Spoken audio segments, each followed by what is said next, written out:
Simhachalam చందనోత్సవాన్ని April 20వ తేదీన విజయవంతం చేయడానికి అధికార యంత్రాంగం సమాయత్తమైంది.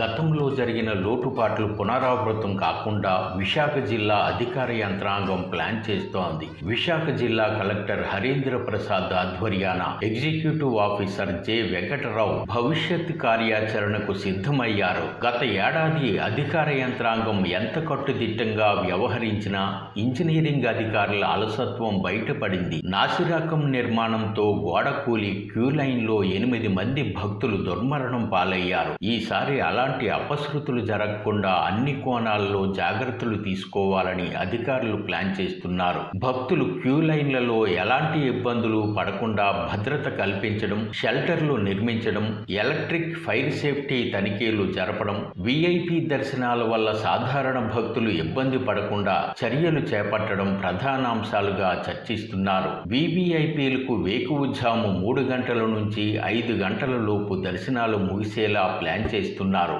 ఉచిత దర్శనాలతో పాటు ఎప్పటిలాగే 300 రూపాయలు, 1000 రూపాయలు, 1500 రూపాయల టికెట్ల ద్వారా క్యూ లైన్లు ఉంటాయని అధికారులు చెబుతున్నారు. బస్సుల పికప్లు, డ్రాప్ పాయింట్లను, పార్కింగ్ ప్రదేశాలను ప్లాన్ చేస్తున్నారు. ఆలయ ప్రాంగణంలోకి సెల్ ఫోన్లు నిషేధించాలని నిర్ణయించారు.